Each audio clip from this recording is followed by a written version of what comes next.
One of the common refrains that's often heard today is that anti-Zionism is anti-Semitism. Yeah. And since this is in large part something you were dispelling in your book, I thought I ought to ask you the overview of your thoughts on this refrain Yeah. and why it's wrong.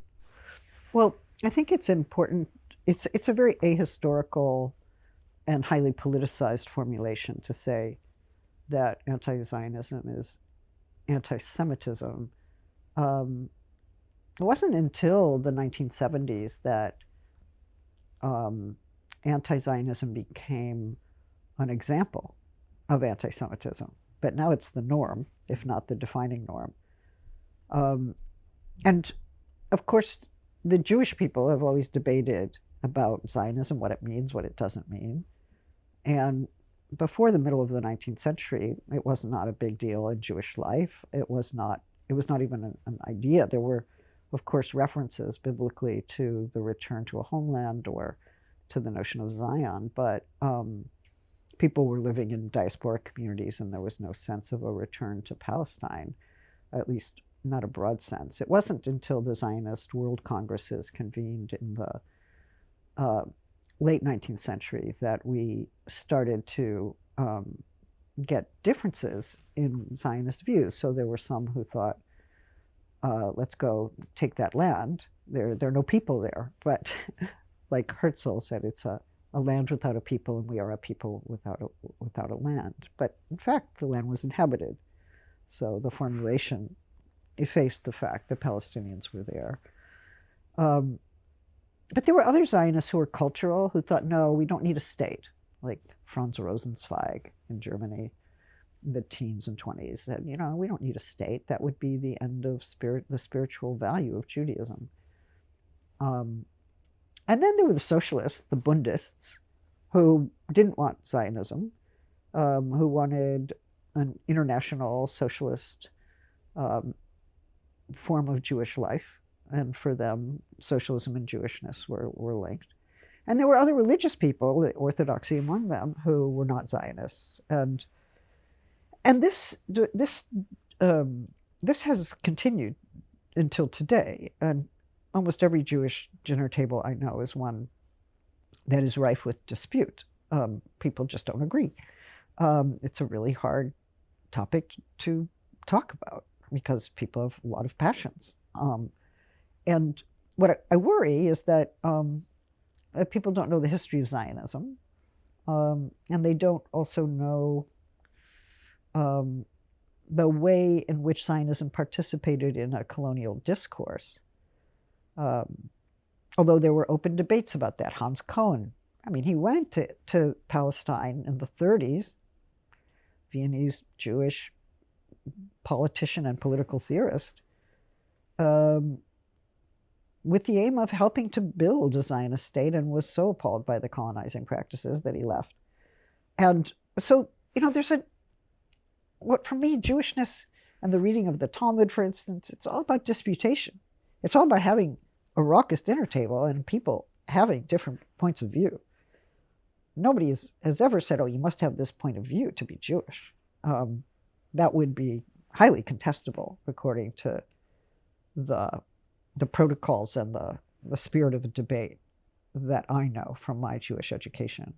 So I remain very strongly identified as a Jew, and I'm lucky to have a progressive synagogue in Oakland, and I belong to Jewish Voice for Peace. It's extremely important for me to be Jewish. I have Jewish values, and I read Jewish literature and philosophy still, so I never really abandoned that formation. But I haven't been a Zionist for, I don't know, goodness, maybe 40 years. And that was not particularly remarkable until recently. But what worries me is that the idea that to be a Zionist is to somehow defend everything that Netanyahu does. It's like, I don't think so. To be a Zionist is to be complicit with the genocidal actions against Palestine. Well, if you say that, then you're actually assuming that the political form of Zionism that is currently exemplified by the Israeli state represents Zionism in totality. And I think that's probably a mistake, and a pretty nefarious one. So, but I worry that the terms of debate have become terrible. If you're an anti-Zionist Jew and you oppose Hamas, like me, then you're called a Zionist. But if you're an anti-Zionist, you're called Hamas. So from both sides, I get certain kinds of criticism, but that's because the terms of debate are mirroring the terms of war. So for those of us who want to think beyond war or even against war, we need to open up these histories and allow for greater complexity into these discussions. What was it that changed 40 years ago when you went from Zionist to not? Oh, What well, did you I think called before? myself post-Zionist for a while to show that I had been brought up Zionist for sure. And I accepted a lot of stories and teachings that I had received as a child. And then I went to university and I actually met other Jewish people from my same city who told me I needed to read some things and that there were analogies between the state of Israel and apartheid South Africa. When I first heard it, I just said, no, that's not possible. That's an outrageous idea. But then I started reading and I saw the violent dispossession by which the state was founded. And unfortunately, the mechanisms of dispossession and violence that were part of that founding have continued throughout the history of Israel. What I would love to see is indeed, here again, a constitutional democracy that could have been installed in 48, but was not.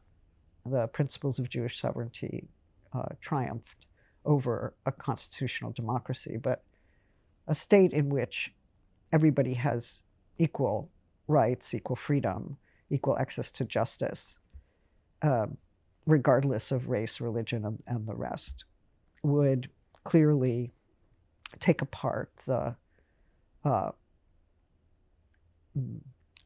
quite terrible structure we're seeing, which is absolutely unlivable, especially for Palestinians. And I would think that Israeli Jews would feel safer living on conditions of equality, because then there wouldn't be an uprising every other moment. People do want to be free and equal. And these are fundamental democratic passions, and they should be honored throughout the world and there as well.